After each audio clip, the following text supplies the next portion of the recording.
નમસ્કાર મિત્રો, 3 વર્ષ પૂરા કરીને ચોથા વર્ષમાં પ્રવેશ કરતા સિનેસરિતા યુટ્યુબ ચેનલને મારા ખૂબ ખૂબ અભિનંદન અને થેન્ક યુ સો મચ મને અહીંયા બોલાવવા માટે. તમને કઈ ટાઈપનો રોલની ઈચ્છા છે કે મને આ ટાઈપનો રોલ કરવો છે અને હજી સુધી મળ્યો નથી? રોલમાં તો એવું છે કે ઘણા બધા રોલ હજી બાકી છે જે કર્યા નથી ને કરવાની ઈચ્છા છે, એટલે એવું કોઈ એક રોલ નથી. કારણ કે હજી જેમ મેં અત્યાર સુધી કર્યા છે તો અમુક રોલ કર્યા છે, ઘણીવાર અમુક રોલ સિમિલર હોય એટલે આપણે એ કરી લીધું હોય કે હા તો પહેલાં કર્યું છે આપણે એવી રીતે. હા, પણ એક હોય કે ક્યારેક તમારી લાઈફમાં, કોઈ પણ આર્ટિસ્ટની લાઈફમાં હંમેશા એને એક એવો કોઈ કેરેક્ટર મળી જાય ક્યાંકથી જેના માટે એ એકદમ પરફેક્ટ હોય, જે એણે પણ ન વિચાર્યું હોય કે હું આવી રીતે કરી શકીશ કે નહીં કરી શકું.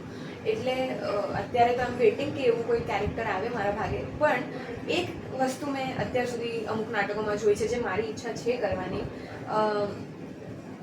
કોઈ સાયકોલોજીકલ થ્રિલર પ્લે હોય ને, અથવા સાયકોલોજીકલ થ્રિલર મૂવી કહી લો કે એવી કોઈ, જે મેં ઘણા એક્ટર્સને જોયા છે કે જે ગાંડા હોય એની એક્ટિંગ કરવી. અને ગાંડા એટલે કેવા ગાંડા? ટોટલ ગાંડા નહીં, જે તમને દેખાય કે હા સાજા છે પણ પછી ખબર પડે કે અચ્છા ગાંડા છે. એવા ઘણા નાટકો હોય છે સાયકોલોજીકલ થ્રિલર્સમાં ખાસ. તો એ કેરેક્ટર પ્લે કરવું મને એવું લાગે છે કે એક તો એમાં શેડ્સ પણ ઘણા હોય છે અને ડિફિકલ્ટ પણ બહુ હોય છે, જે મેં ઘણા એક્ટર્સને જોયું છે બહુ જ સારી રીતે કરતા. તો એ મારી ઈચ્છા છે કે એવું કોઈ કેરેક્ટર જો લાઈફમાં ક્યારેક મળે તો મજા આવી જશે. નાટકમાં લાઈનમાં તમારા ગુરુ તમે કોને માનો છો? નાટકની લાઈનમાં કોઈને ગુરુ અત્યારે તો હું નથી માનતી. એટલે એવું છે કે અત્યાર સુધી મારા જેટલા પણ ડિરેક્ટર્સ રહી ચૂક્યા છે એ જ મારા બધા ગુરુ છે. Starting from Rajesh Joshi sir. Rajesh Joshi મારા સૌથી પહેલાં ડિરેક્ટર હતા યુગ પુરુષ નાટકમાં.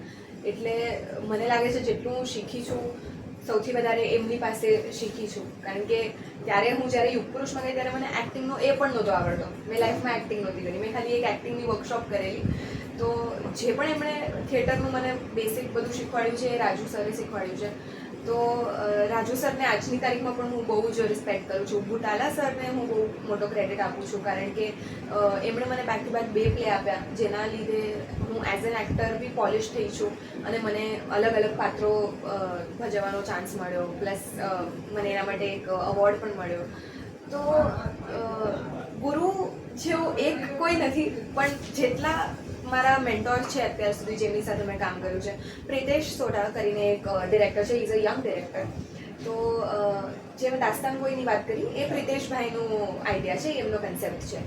તો એમની સાથે પણ મેં ઘણીવાર કામ કર્યું છે અલગ અલગ પ્રોજેક્ટ્સમાં. તો પ્રિતેશભાઈ is also very good director છે, એમનાથી ઘણું બધું શીખવા મળે છે. એટલે વન ઓફ માય ગુરુઝ જો તમે એ વાત માનો તો એ પણ એક છે. એક છે હવે રાજુ સર છે. તો રાજુ સરનો તો એક્સપિરિયન્સ કેટલો બધો કહેવાય આ લાઈનમાં, કેટલા જૂના ડિરેક્ટર છે ને એવી રીતે. અને એક પ્રિતેશભાઈ છે જે નવા ડિરેક્ટર નથી, એ પણ ઘણા વર્ષોથી કામ કરે છે, પણ યંગ ડિરેક્ટર છે. એટલે એમના થોટ્સ, એમની પ્રોસેસ બધું બહુ અલગ હોય. એટલે આવી રીતે છે. બુટાલા સર પણ છે અને પ્રતિક ગાંધી. પ્રતિકભાઈએ મને બહુ જ હેલ્પ કરી છે. જે મેં કીધું કે મનહર ગઢિયા પ્રોડ્યુસર હતા, એમનું 7-21 નામનું એક એક્સપેરિમેન્ટલ શો હતો. તો એમાં 7 મહિલાઓ 7 અલગ અલગ મોનોલોગ્સ ભજવે છે.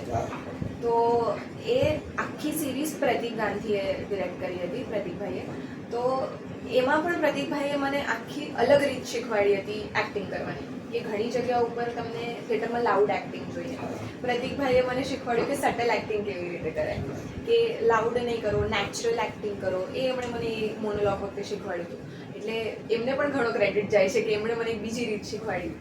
એટલે આવી રીતે જ. એટલે કોઈ એક ગુરુ નથી, પણ ઘણા બધા ગુરુ છે મારા. અત્યારે જે હાલમાં તમારું નાટક ચાલી રહ્યું છે અને ગુજરાત અને મહારાષ્ટ્રમાં બહુ ધૂમ મચાવી રહ્યું છે, એ વિશે થોડુંક અમારા દર્શકોને માહિતી. અત્યારે ટીકુ પીકુ ચીકુ નામનું એક નાટક ચાલી રહ્યું છે અમારું, જે હાલમાં હમણાં અમદાવાદમાં જ છે. અને એમાં પ્રતાપ સચદેવ, યતિન પરમાર, હું પ્રીતા પંડ્યા, અમે છીએ. ભાવેશ પાટીલ કરીને એક છોકરો છે જે રોબોની એક્ટિંગ કરે છે, જે બહુ જ સરસ કરે છે. અને નિલેશ ભટ્ટ છે અને સાથી કલાકારો છે. જે લખ્યું છે હેમંત જાંગલી અને પ્રથમ ભટ્ટે. અને એના ડિરેક્ટર છે Parth Sunita Desai. He is also young director, જેમણે દશેરા અને એવા બીજા ઘણા પ્લેસ ડિરેક્ટ કર્યા છે.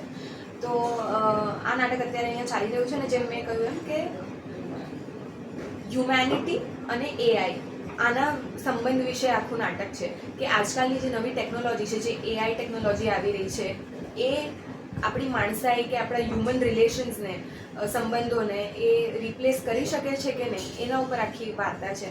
તો ઉમેશ શુક્લાના પ્રોડ્યુસર છે, ઉમેશ શુક્લ, ચેતન ગાંધી, સૌમ્ય જોશી.